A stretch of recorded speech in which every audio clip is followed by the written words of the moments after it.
Hello po mga kabi, we are now here in the first Mayor Rolando Clark's Uy Pyro Musical Fireworks Competition dito po sa Cagayan de Oro, and mga contestants po nakasali is from Manila, Cagayan de Oro, and Cotabato.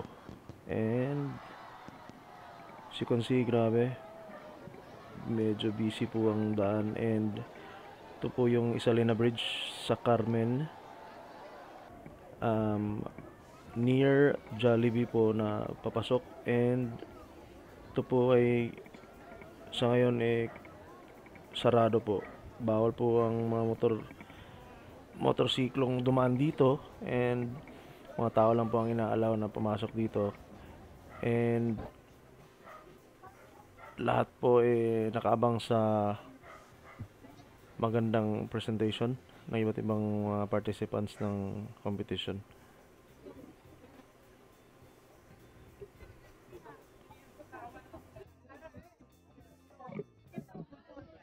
The participants are, I think, given 5 minutes po na ipakita yung fireworks display nila.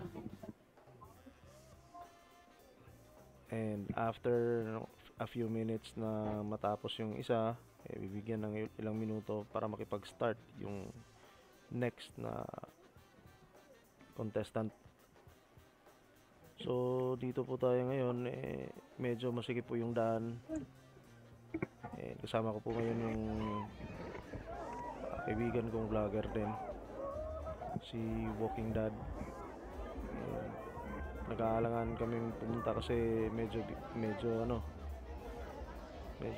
busy lang na konti, tapos alam namin yung daan hindi po madaling mag-park ng sasakyan o kaya kahit motorcycle.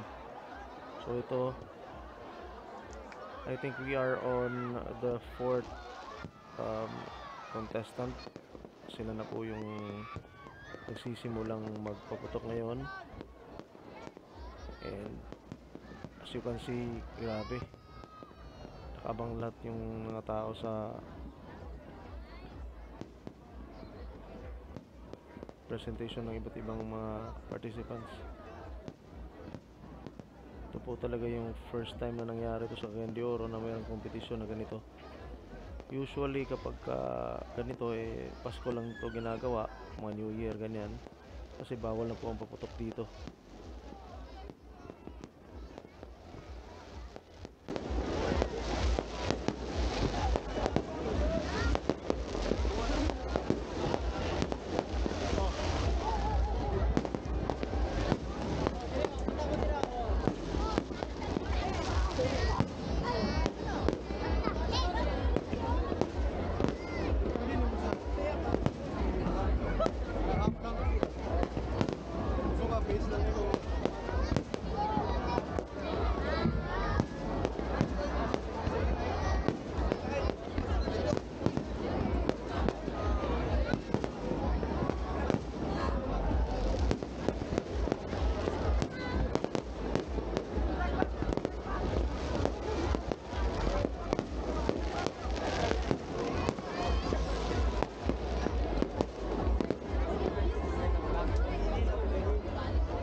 papansinin nyo po yung style ng pagpapaputok nila. Para pong kanta, magsisimula muna sila sa mahina, parang may dynamics yung pagpapalabas nila ng paputok.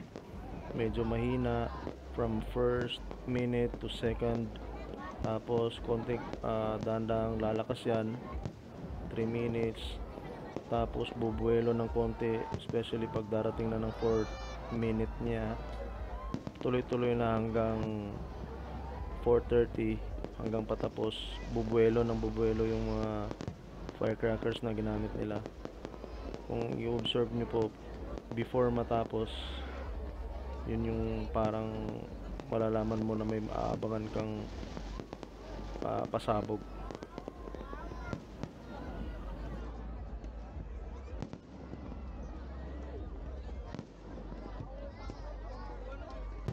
So ito po, habang pumuputok yung mga firecrackers, may ma-observe kayong light na parang lumilipad. Yun po yung mga drones na umiikot dito sa paligid. Marami pong mga nagpalipad ng drones. So naisipan ko po kanina na magdala, pero naisip ko rin kung baka madami kasing mga wires dito sa Cagayan de Oro, baka natatakot akong sumabit. Hindi ko pa po kasi na-try na magpalipad ng gabi. So kaya ito na lang muna yung 360 ang ginamit ko.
Welcome to my vlog.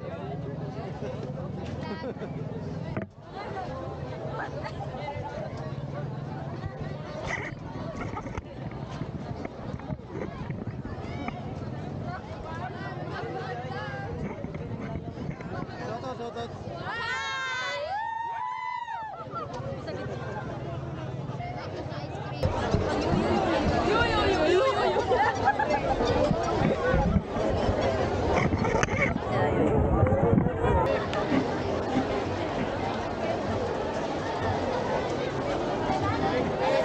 Papalapit na po tayo ngayon dito sa mismong boulevard, and medyo natagalan kami pumasok kasi dikit-dikit yung tao.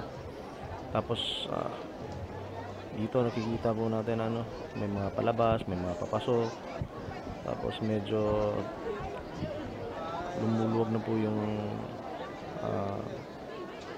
traffic. Pero hindi pa po kami makapag kasi inisip namin meron pang 5th na contestant na hinihintay namin. So buti na lang na nahabol pa namin to.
So ito na, naabangan na natin yung panglimang contestant. Alam natin na magpapasiklab to kasi siya yung 5th yata. So,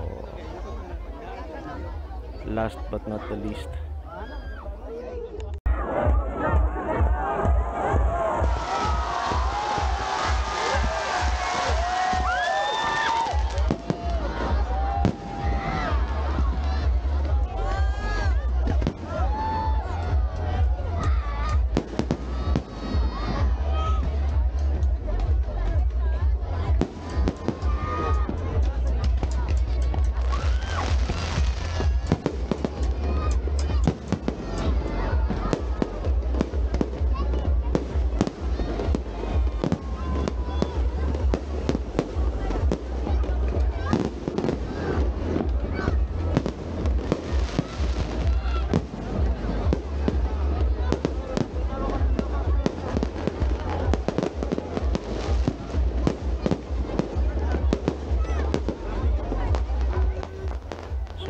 Curious ako kung sino tong contestant na to, kasi based sa nakikita natin ngayon parang ayaw magpatalo. Grabe, bonggang-bongga yung ano niya, napakita niyang fireworks display.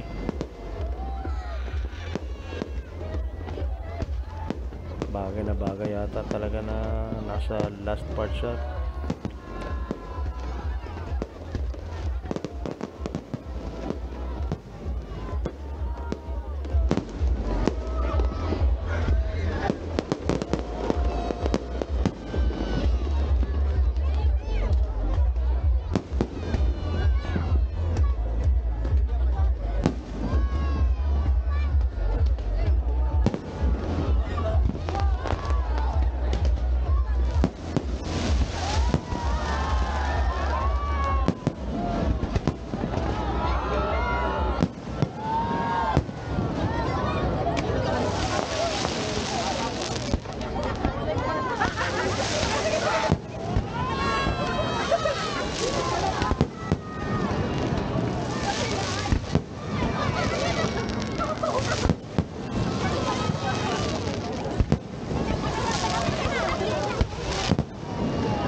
nakita niyo yun?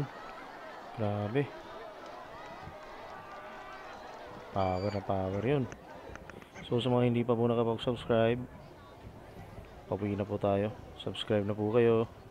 And comment naman kayo sa baba kung gusto nyo mag-comment. Tapos if you like my vlog, please do support me by subscribing. Follow me also on my Facebook page, Serosong Hobby TV. Lahat ng mga hobby ko nandito. So yo, uwi na kami. Yun. Together with my friend, The Walking Dad. So thank you so much guys. Love you all.